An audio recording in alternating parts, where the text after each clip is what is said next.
Hello, good afternoon. One second, sir. Wait one. Good morning, Namaskar. Welcome to Hot Talk 64. Today's speaker is Dr. MC Singh, Principal Scientist, IARI, Pusa, New Delhi. He will speak on protected and precision farming of flowers crop. On behalf of Progressive Horticulture, I, Shiv Pratap, welcome the speaker, Dr. MC Singh, and you all to this edition of Hot Talk. Now I request Dr. MC Singh to start the talk. Sir, please. Okay, thank you very much. And I apologize to all those listeners that there was some technical issue regarding the electricity and there was no option of recovering the PPT back. So uh, now I introduce myself. I'm Dr. MC Singh. Dr. Mamchan Singh. I'm a principal scientist in the Division of Floriculture and Landscaping at IARI, New Delhi. Currently, I'm working at Protected Cultivation Center in IARI, and for last 25 years, we are working on protected cultivation technology of flowers, vegetables, and also some fruits. So here my specialization as protected cultivation of flowers, I will be throwing the light on key issues of precision and protected farming of flower crops. As you see, we are in the times when the cut flowers are available in the market and the quality cut flowers they counts for the first rank. And if you see, the trade is increasing like anything, and the even domestic market of flowers is growing and has reached up to 3000 crore rupees in India itself. So to cater the demand for domestic market as well as for the export market, we need to go for a, a precision farming of flower crops under protected conditions. So if we see, the cut flower growing is very important in case of flowers.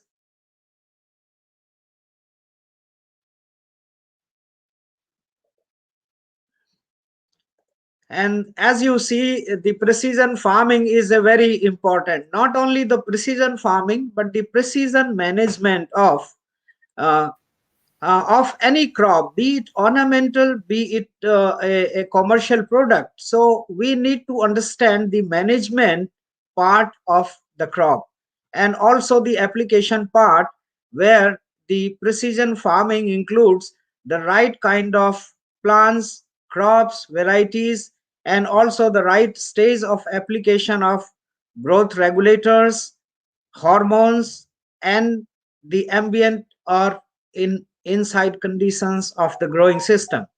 So if we see, growing system is very important because the market in future is going to come to have a ready-made plants hand in hand with the grocery stores, where a person has not to go any marketplace, but in a grocery store itself these plants would be available.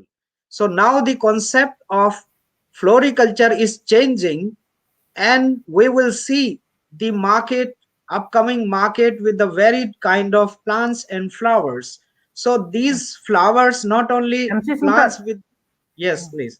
Please hide this banner, sir, downside. The StreamYard sharing your entire Okay, screen. Yes. so Thank you, sir. this is the time to come where a customer or a buyer will not go any specific place, but it will go in the general places like stores, groceries, where they will have a handy plant, not only plant but having the flowers which they will bloom for many months in the houses, house yards, or drawing rooms or somewhere. So this would be a concept of compact plants with or without flowers, and the cut flowers they will be very occasional.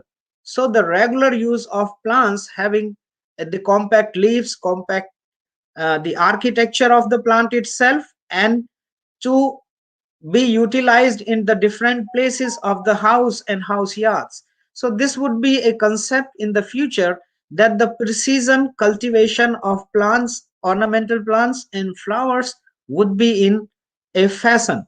So this is a need of the hour, where the cut flowers, they will not be bulky anymore, but the main component of the plants or flowers would be in a ratio that it would be handy to carry and all use for the longer period of time. So the application which is we need to we need to understand would be the growing part, so which is now not an easy task to take up as an issue. So if we see, the precision farming is going to come a model role in the growing system. So as we understand that if any plant is growing, that would need a part of light, not exactly the light, but a part of light to grow vegetatively and transform when it is required into the generative phase, and will give you a quality cut flower. So there would be a stage of vernalization where we can break them into vegetative growth, and also we can inculcate the flower induction process in the small time. So as we see in precision farming, the role of light to be understand is a very prime factor. So in this talk, I would be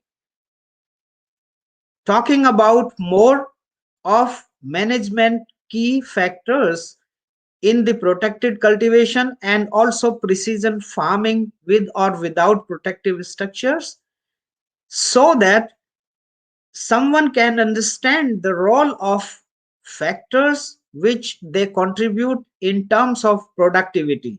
And if the productivity and yield is higher in case of flowering plants and ornamental plants, so we can save on time, we can have a better quality, and we can have an increase of value added price for the product, be it a cut flower, be it a foliage plants, or be it a compact plants in itself, along with the foliage and flowers, which can be perishable for a long duration. So cut flower being perishable, if we can produce, managing the resources would be the best precision farming for this. So as of now, we understand that the chrysanthemum in here in this slide is shown using the LED lights, which is photosynthetically active radiation, given even in the nursery stage, where there is a time of 3 to 4 weeks to come into the bud. If that seedling is planted after being exposed to the LEDs, where the dark reaction is not disturbed and photosynthetic part is longer, say for example, instead of 2 3 hours, it can be 8 to 9 hours for a seedling. And when they grow enough, they can be planted and supported with the photoperiodic light, as you see in the greenhouse over the planted crop. And soon the height of these plants becomes 2.5 feet or 60 to 70 centimeter in the greenhouse. Then this photoperiodic light is stopped. So here in precision farming, we have to understand the light manipulation in terms of two reasons. One, we need photoperiodic light to increase the stem length, and photosynthetic light to induce a process of bud induction in the plant. And the gap of almost 3 weeks in case of chrysanthemum, less or more sometimes in other crops, it's a reaction time that the masses of changing the phase from vegetative to reproductive, it is perceived in the leaves.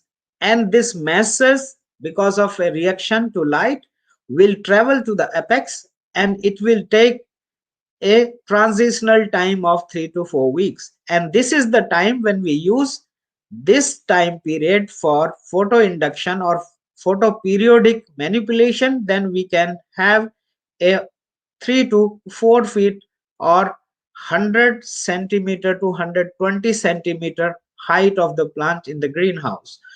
So this is a crucial factor in all the crops when the climate is such that the photoperiodic light is less. Photoperiodic means the length of the day is very less. If it is 9 to 11 hours or less than 11 hours, at any point of time, the chrysanthemum will not bloom, or any other plant will not have sufficient vegetative growth.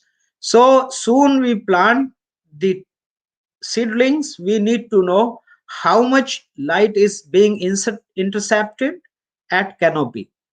So as to understand, like in our NCR and Indian conditions, we do have a very high light intensity in summers and also on moderate months. But this light levels goes so low from October to March that this is considered as a short day period. So short day period means the day length becomes critically low, less than 11 hours a day, where only the morning and evening part of the light is contributing to the photoperiodic reaction, photosynthetic reaction in the plants. So the as such, if you couple with the photoperiodic and photosynthetic reaction in the plants, so comparatively it's very low.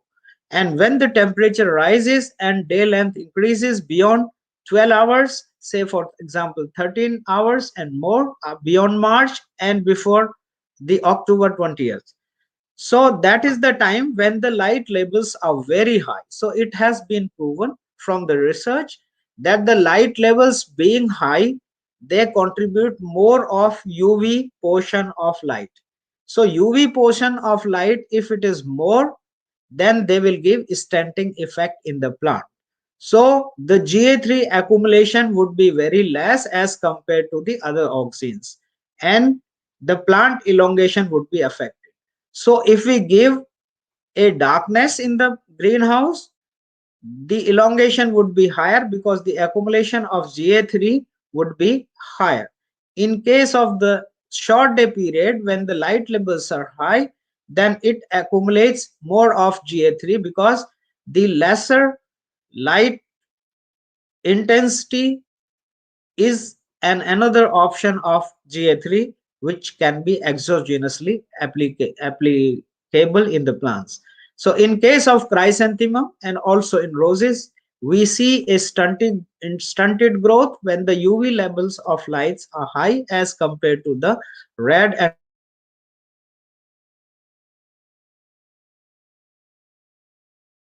explanation of chrysanthemum and roses.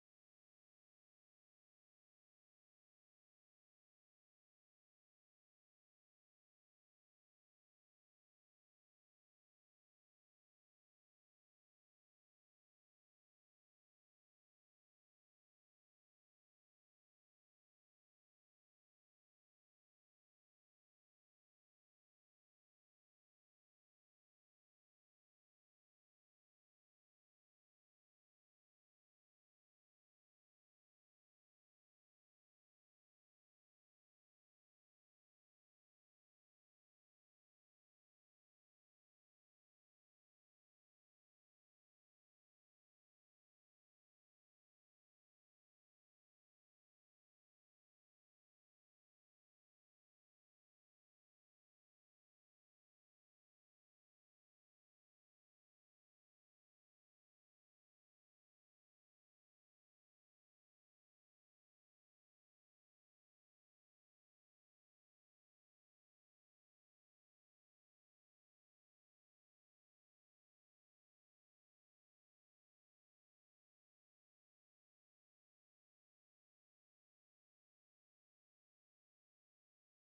Yes.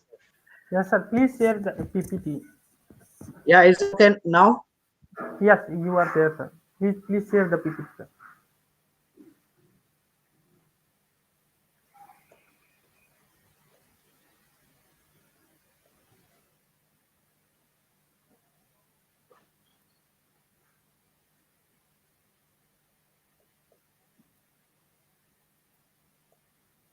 Oh, Hmm.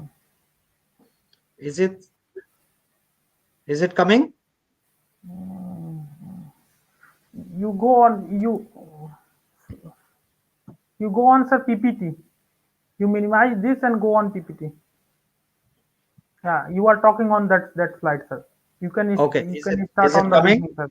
Yes, yes, it is there, sir. Okay. So here I was explaining that how the light plays an important role. So if you see in our Indian conditions, a lot of farmers have naturally ventilated polyhouse. So where the light regulations is very difficult in the times of when there are short days. So as I spoke just now, the short days commence from 20th October until March of 10. So here the short day length is such that if the vegetative growth is not achieved, the crop would be into flowering. And this flowering would be without having the longer stems, which is a desirable point for the market. So market, if you go with the longer stems, then only the flowers are accepted. So in our NCR region, no, not even many farmers they know when to plant a crop. So if you are planting a crop late in September or early in October, then hardly there is a 2 weeks time of long days for the plants, and 2 week time of long days is not enough to have the longest stems.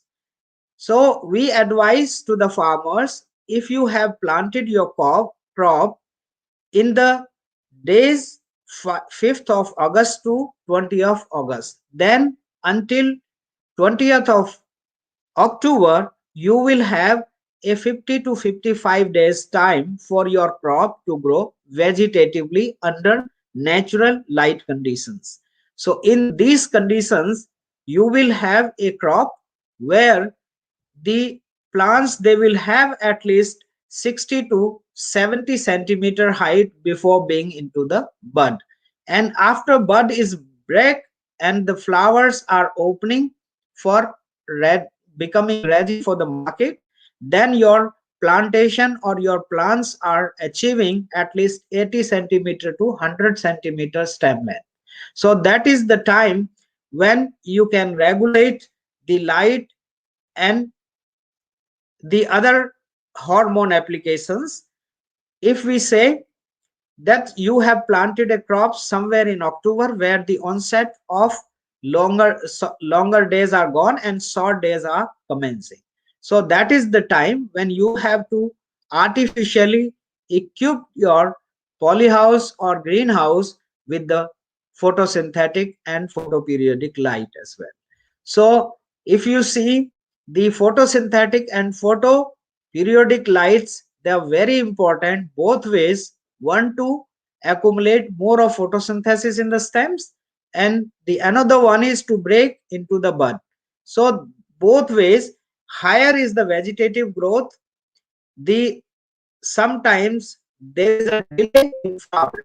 So we have seen some crops with the farmers that they provided more than required amount of light and their crop has gone to over 2 meters, and where the plant stem was not desirable, but the delay was so that they lost on the market demand of the cut flowers. So sometimes losing on the market demand for cut flowers can give you a big loss. So the precision application of the light labels and for a some duration that you must know how will it behave, and then you can precisely apply the number of bulbs per unit area and also the height of those bulbs over the leaf canopy, because closer are the bulbs. Of course, if you are using LED bulbs, they will generate less light. If you are using non-LED bulbs, the normal bulbs, HPS kind of bulbs, then you will create more of heat inside the greenhouse, and the heat coupled with longer days will increase vegetatively more as compared to the short days. So the care should be taken in accordance with the natural light labels available for the plants.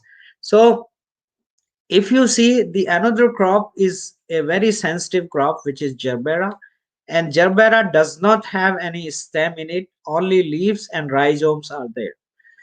So the development of plants, before you allow them into flowering and commercial flowering, you have to develop them into a bush. So immediately after transplanting the crop, in case of gerbera, they can produce flowers at very early stage, but you have to, without being developed, you have to sacrifice those flowers by plucking them out, and until the crop is developed into a right kind of bush to support the large number of flowers coming, in terms of having large area of foliage, because there is no stem and only the rhizome has to give out the leaves and also the buds at the same time.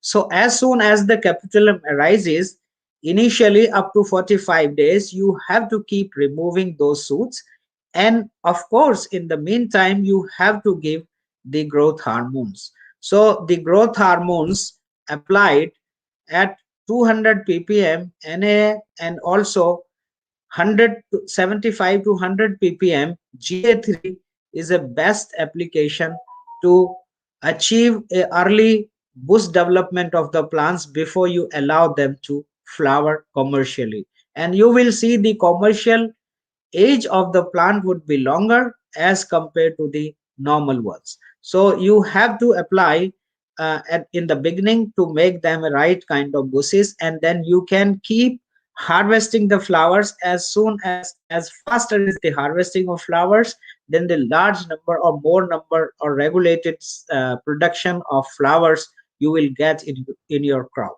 So this is very important in case of gerbera, having grown them in a poly house where the moderate temperature can be maintained. So at the same time, maintaining the temperature less than 35-36 degrees and more than 15 to 18 degrees centigrade temperature. So it would be a very good control over the ambient inside climate of the polyhouse. And as you know, the crop is very much susceptible for high humidity. So high, because of large number of foliage, the humidity can create a imbalance in along with the high temperature. So in those conditions you have to apply a regulated supply of fertigation, where the nutrients are coming along with the water, irrigation water, and you have to supply the demand of the flowers, which the energy being wasted to struggle with the high temperature and high humidity. So the care should be taken that if you have the greenhouse coupled with the air circulators, in case when the high humidity is there, so warm air stays up and the cold air stays down. So normally in the leaf area, when there is a high humidity, so you can mix the inside air just to bring down the humidity, ambient this humidity of the in the crop, and you can avoid powdery mildew, downy mildew, and many other problems at the same time. So the hygiene is also an important part in the crop. So lilium is also a very important crop. If you say uh, this is a crop where you need to have a polyhouse or greenhouse, even in the NCR regions where the temperatures are very high. So, and I tell you, this is a very critical crop in the NCR, especially where the temperature variation between the day and night is very important.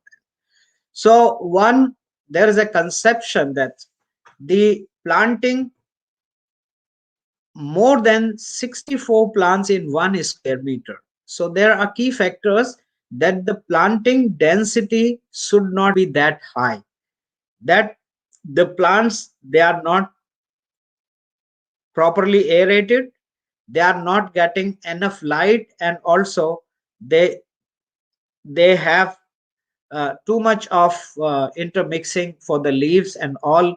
So that becomes a very good space for harboring the insects, and also not having been properly yeah, in competition to get the sufficient water and nutrients.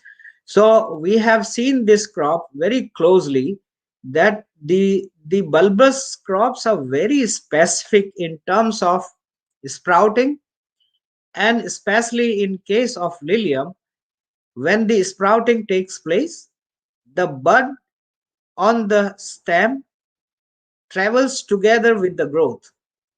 And in this case, because the bud is, of course, it's dormant bud, but it has been formed on the top of the stem, and it grows along with the stem grows in the period of 60 to 75 days, or in some varieties which are a hybrid of longiflorum, they go up to 105 days, 120 days. So if there is a time of stress for water, stress for temperature, so any time these stems can abort. So then you will see the blind shoots.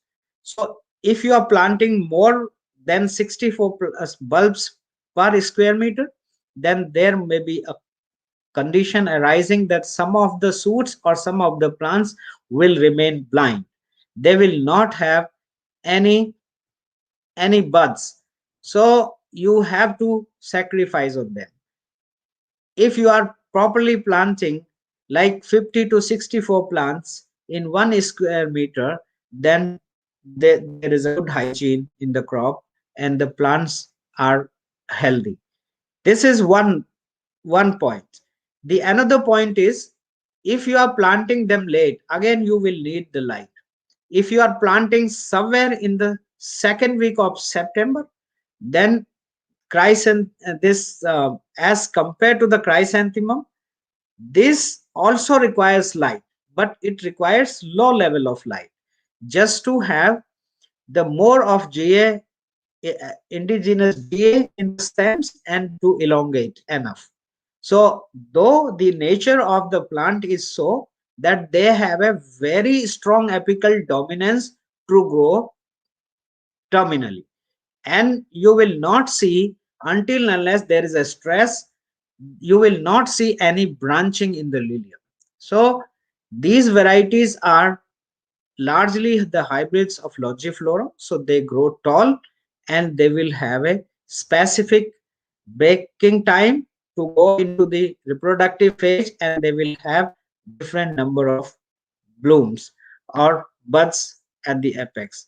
So here, if you are planting them sufficiently before the longer days, say for example at least 25 to 30 days of long days are achieved, then there is a sufficient growth even in the ambient light conditions are low. So before achieving that, they will sufficiently grow and change into the bud. So the another crop is rose. So largely we have seen the farmers growing roses, and they're very happy to grow them, but there are transitional conditions in case of the climate like NCR, where the variation between the low and high temperature is very longer. So we call it degree day difference, that the temperature difference between the maximum or lowest is maximum when the crop losses are maximum or crop suffers a great loss. So largely the people, they know, or the farmer, they know that the Dutch roses are very difficult to grow when the climate extremes are there. climate extremes are when you have the temperature lower than 12 degrees in the winter and temperature more than 32 degrees or 34 degrees in the summer. So then the rose productivity is largely affected. So we have seen where the provisions of cooling and heating systems are not equipped in the greenhouses. Secondly, the exhaust fans are not there to remove the hot air from inside. Thirdly, if there are no provision of cooling them throughout the day and night in the summer and heating them in the night times in winter, so there the roses they become critical to grow. Of course, this is a very vigorous crop where the biomass in the congenial months like March, February, March, April, and also October, November. So these are the months where naturally there is a congenial climate, and we say this either it is a naturally ventilated polyhouse or semi-climate controlled polyhouse or a climate controlled polyhouse. So if you have these times of the ambient climate is in extremes, so your cooling efficiency and also the heating capacity of the greenhouse would be affected. So in this case, what farmers are doing, which can be a wrong practice, as you see in this slide, that the farmer is pruning and throwing off more than 50% of his stock when there is a outgrowth or there is a too much vegetative growth and the flower quality is not that he can market in the local or other destinated markets. So there is the time he thinks that he will prune off the crop and he will take a better crop onward. So this is not true. So if you are following the pruning and bending process all the time, every time, then you will be able to regulate the crop even in the extreme months of different climatic extremes. So this is one that a farmer should need to understand, that he should prune and train his crop all the time in the year, and successfully he should allow at least 30 to 40% leaf reserve surface even when the flowering is continue or the growth is higher.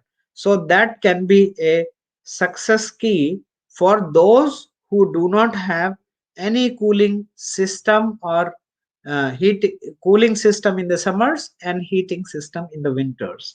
What they can do, they can close down the greenhouse or polyhouse for maximum time in winter, and they can keep it open 11 to 3 p.m. in the winter months.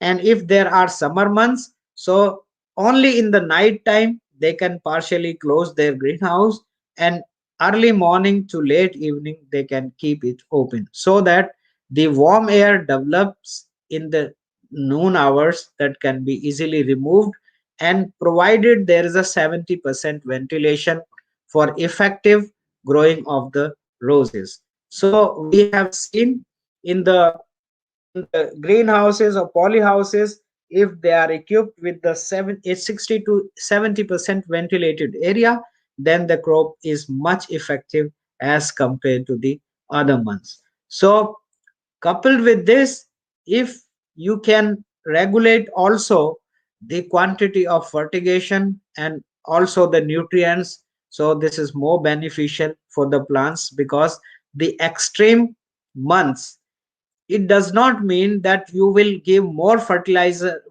and irrigation if they are not growing well. So you have to understand, and large number of farmers they do not understand, when the plants are not active in growth, they do not require more of fertigation applications.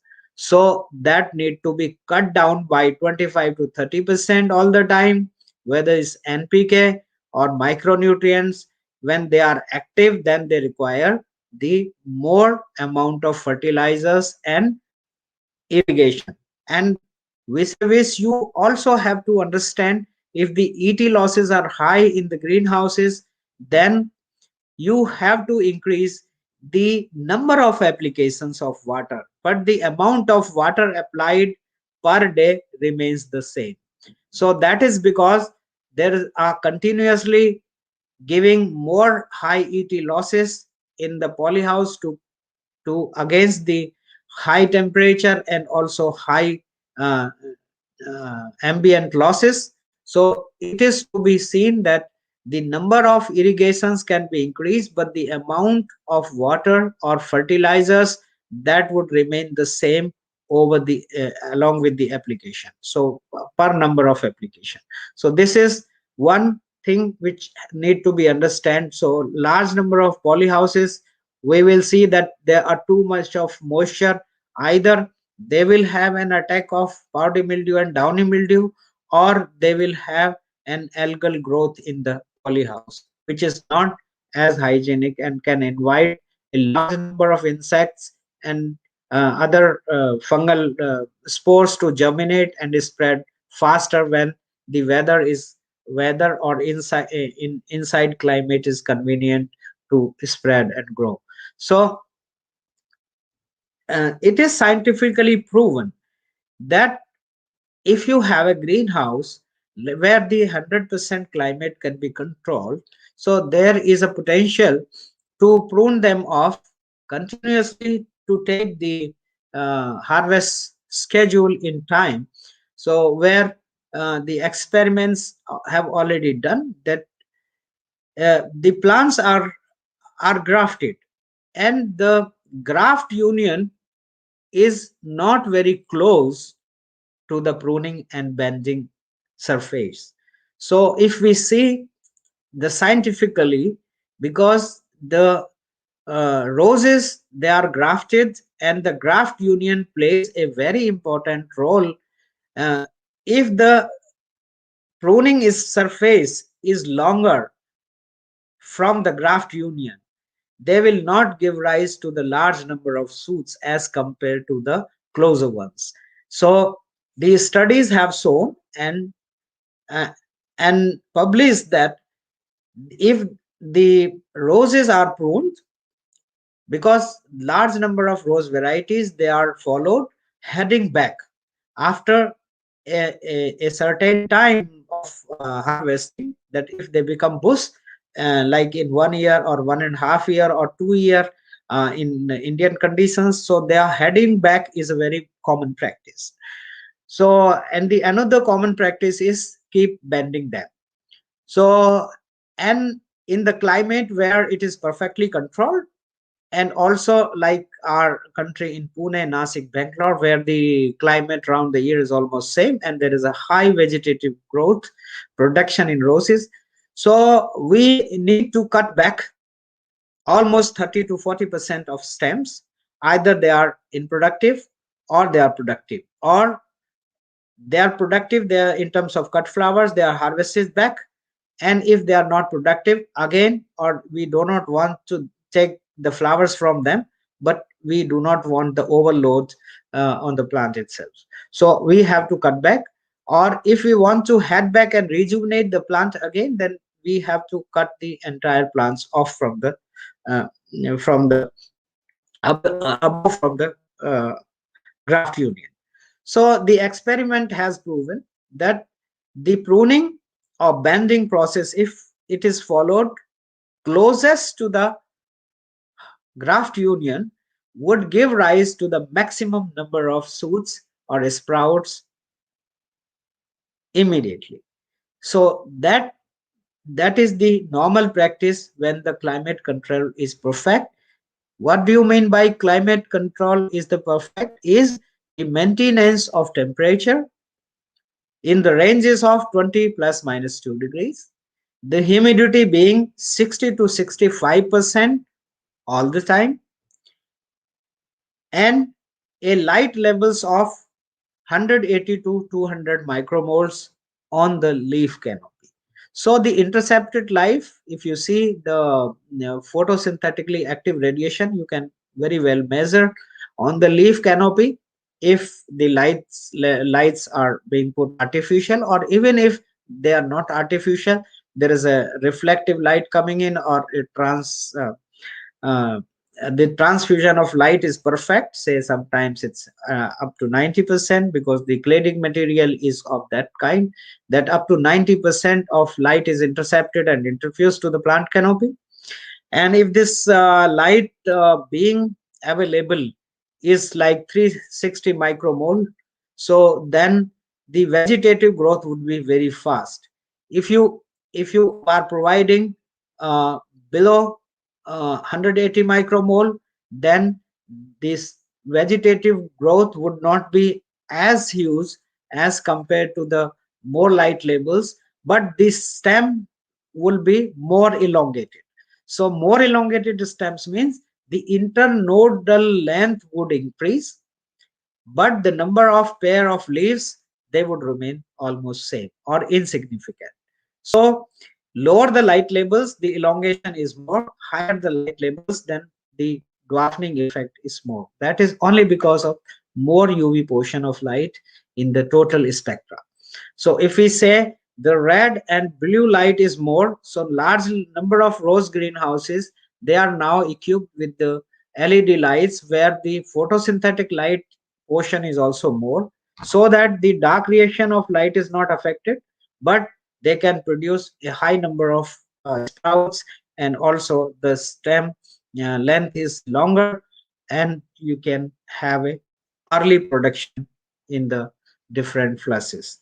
So if we say the application of the open field cultivation, this is again very important, that we have also experimented with the different varieties of marigolds and also chrysanthemum, where we did planting in the times when the short days would be coupled with the longer days, or longer days would be changing in the short days very soon.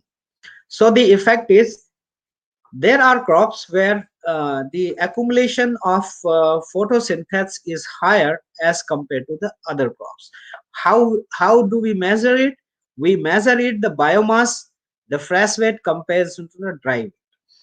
And it is very well proven in our research also, that if we are producing a crop uh, in the times when the portion of red and blue light is more, so that is very well you can see if you have a light meter sensor, so you can very well know the different portions of light. And this crop is, instead of planting in the October months, this was planted in September months. And this is the hybrid marigold, where the transition would take early in 30 days of transplanting itself. So this is hybrid marigold and often used for taking the potted flowering plants. And we have experimented the same ones. Can we still go for a production of the same under open field conditions? And of course, we have continued with the hormonal application also. But I could find that in 1 square meter area, 3.7 kg of marigold flowers can be produced, as against 1.35 kg of the traditional varieties. So hybrid varieties, they have more potential to give you an economic yield as compared to the traditional ones. So, and the another advantage is that they have a very short time frame. So here in this slide, using a time frame like just August to October, the time frame of 2 months to take a vegetative growth. And again, because when there is an onset of shorter days, then there is a phase change in the plants to go generative. So they become reproductive, and whatever the vegetative growth they have accumulated, the entire vegetative growth would be transferred into the flowers.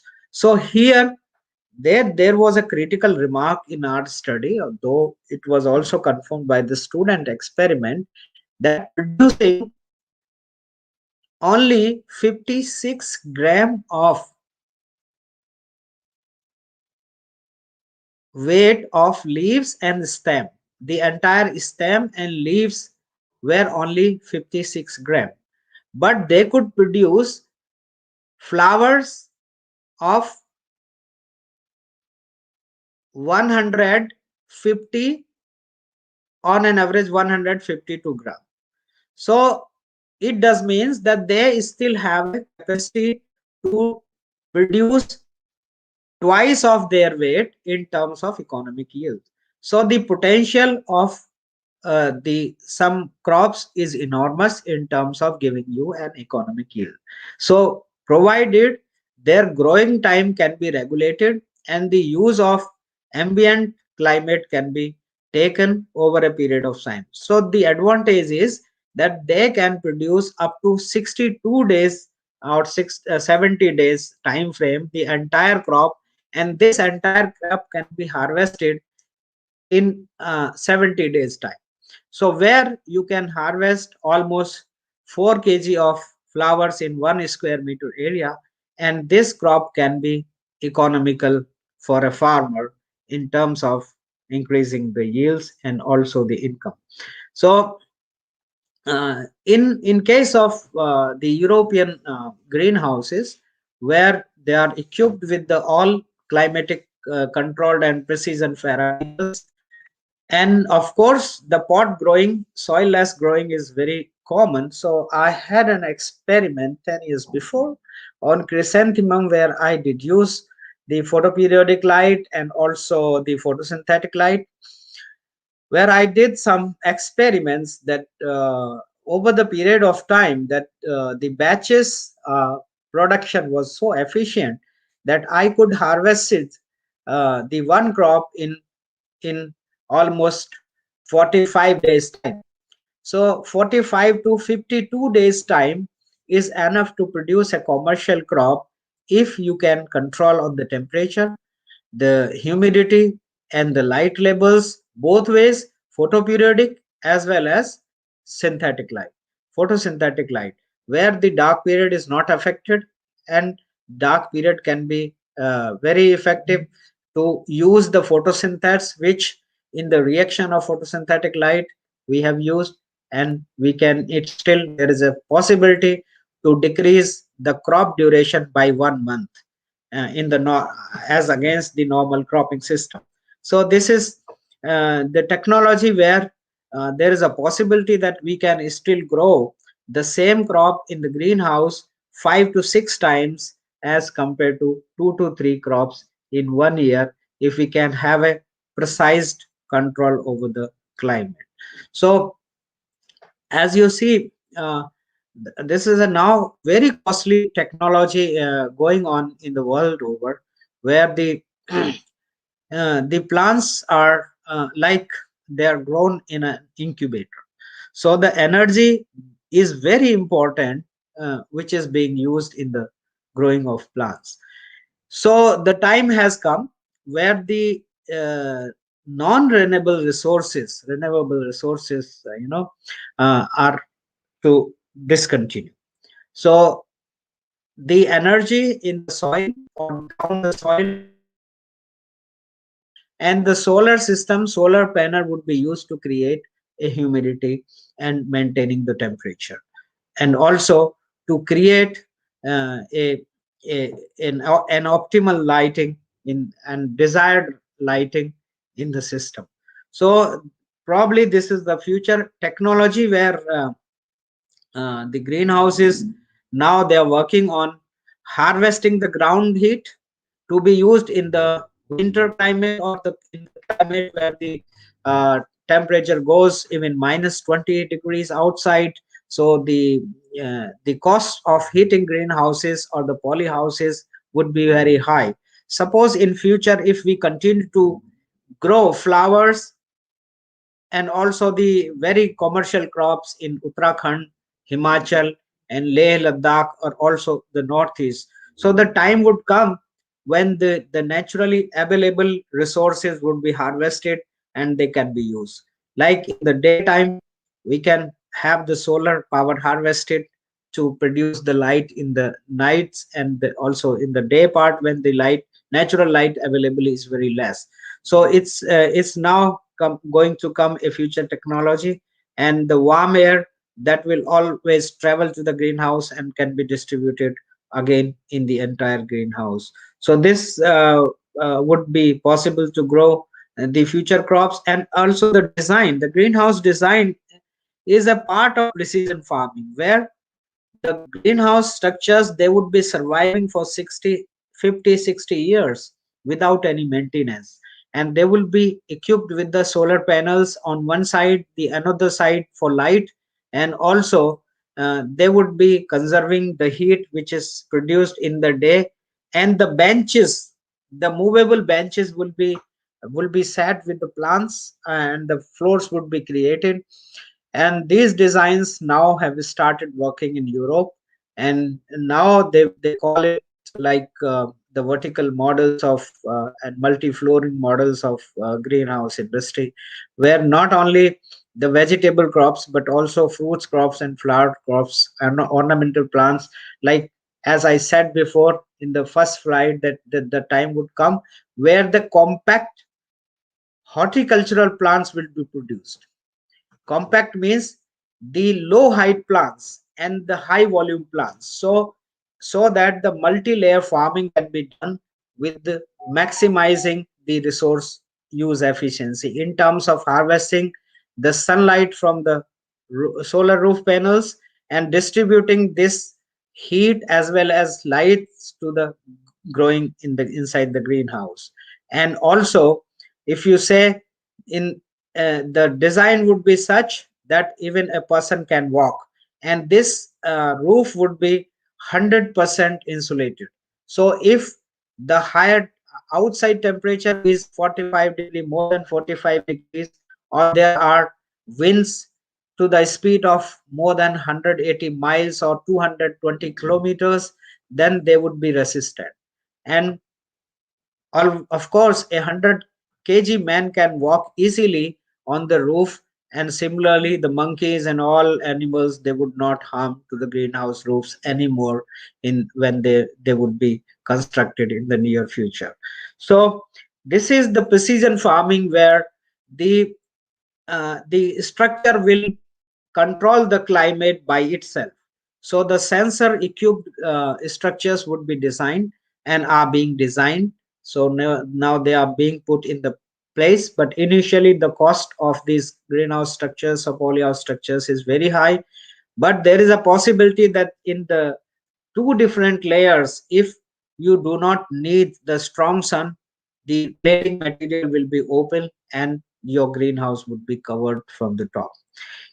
If there is a heat accumulating inside, so this greenhouse will open by automatically by the sensor, or of course manual application are also available, that if the temperature is going beyond 28 degrees, that would be automatically open.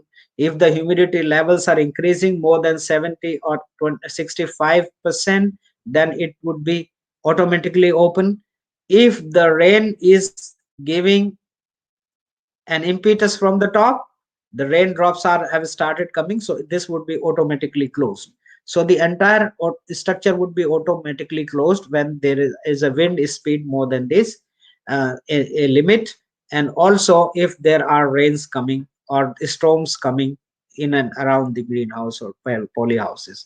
So this is the precision application of cladding material design, and also the growing benches, they would come in the future greenhouse industry. And there would be a possibility to grow each and every plant, any kind of plants, in a same structure or at the same time, because it would not be equipped with the more of energy uses, but its own solar energy can be used to put the different inputs and input supply inside the greenhouse. So this is going to be a realistic protected and precision farming in the future. So this is all about the presentation. If uh, the audiences have any queries and questions, they are most welcome. So thank you very much. So thank you, Mr. Shiv Pratapji, for giving the chance to have a presentation on the protected and precision farming of flowers. Thank you so much. Thank you, sir. Thank you. Thank you, sir. Wonderful, wonderful talk, sir. We have sir questions, sir. You can stop the sharing now, sir. Yeah.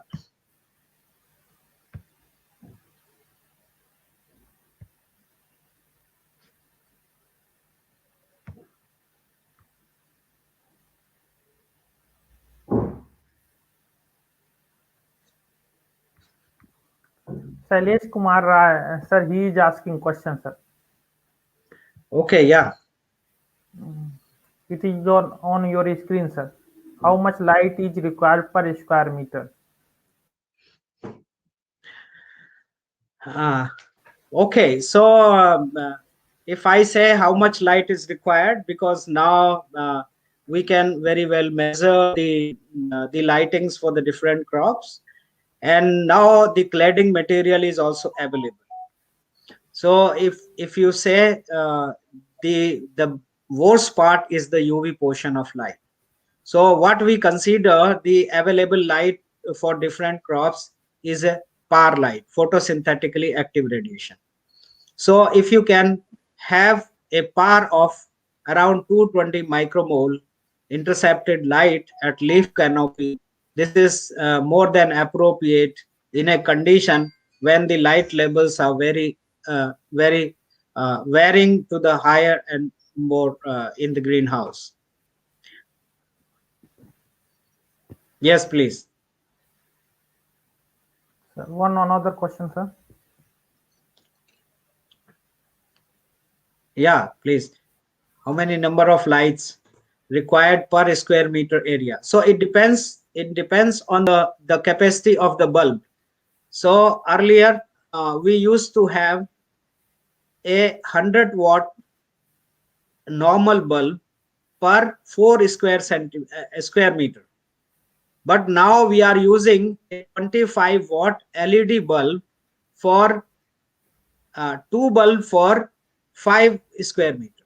So it is approximately if you can say uh, in 1 meter square area, at least the maintenance of illumination, if it is increased by 50 to 60 micromole per square meter in addition to the normal available light, so it would be an additional light is sufficient. So if we say the dark part of the light, say around, if we allow the same bulbs to illuminate after the 6 p.m. in the night to 10 p.m., so then we would be requiring 100-watt per 4 square centimeter for per 4 square meter area.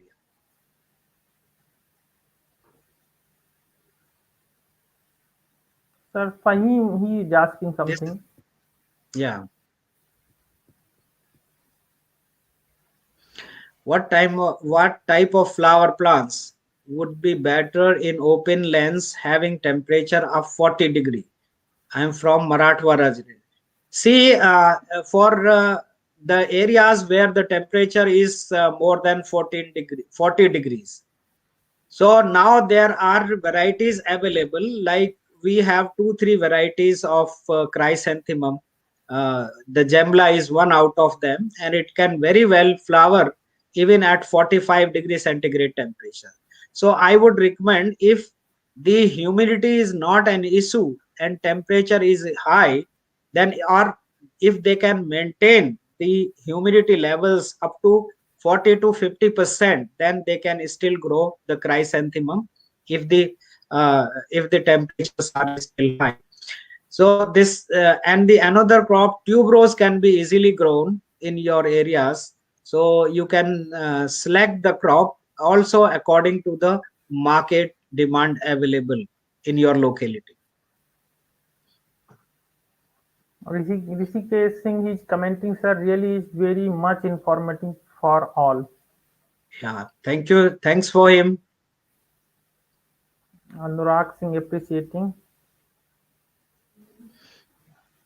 Doctor Yogendra Welcome. Pratap Singh comment कर रहे हैं, आप सभी को इस बेहतरीन सत्र के लिए हार्दिक बधाई एवं Yeah. शुभकामनाएं। डॉक्टर योगेंद्र प्रताप सिंह कृषि विज्ञान केंद्र कटिया सीतापुर उत्तर प्रदेश से सर जुड़े हैं सर। बहुत बहुत धन्यवाद योगेंद्र जी। डॉक्टर विवेक कुमार बहुत बहुत त्रिपाठी सर। धन्यवाद डॉक्टर त्रिपाठी जी।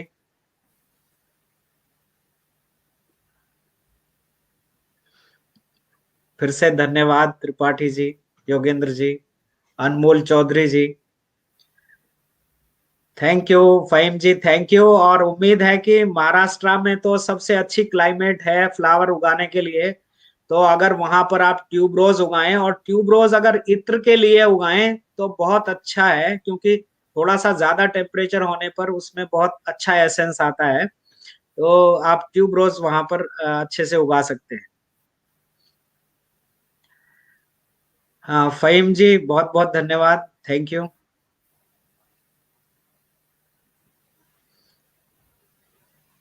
नमस्कार नमस्कार ऋषिकेश जी, नमस्कार, बहुत बहुत शुभकामनाएं। नमस्कार पांडे जी। हाँ नमस्कार मिस्टर स्वदेश जी, नमस्कार नमस्कार सर ब्रजभान सिंह जी, नमस्कार। बहुत अच्छा लगा, आज के काफी दर्शक हैं। शुभ एग्रोटेक को भी बहुत बहुत शुभकामनाएं, धन्यवाद। धन्यवाद doctor Ajay. Doctor Ajay, how are you, कैसे हैं आप? तो बांदा में we are very happy to see your fields with the flowers and the gardens you have set up already there. Thank you sir, thank you Dr. Nagraju, thank you. Yeah, Dr. Nagraju, there are no temperature insensitive varieties, but those varieties which are having in pompon group or daisy group or spray groups, they still have capacity to flower even at higher temperature.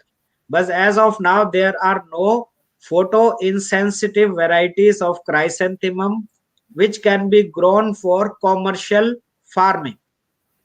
You can grow for gardening, the small flower will come, may not be as good as the seasonal one, but आप उसको grow कर सकते हैं।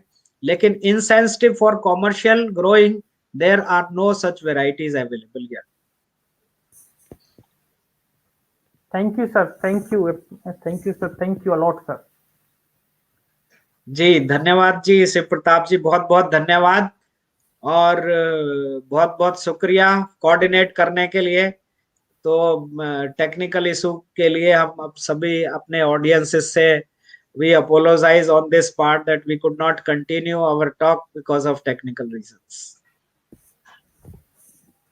Audience, please send your query and question to progressivehorticulture@gmail.com. Response of audience was tremendous, very highly encouraging remark. We are highly grateful sir for sparing time and delivering such an important talk. Thank you audience for active participation and support. Thank you all. Thank you sir.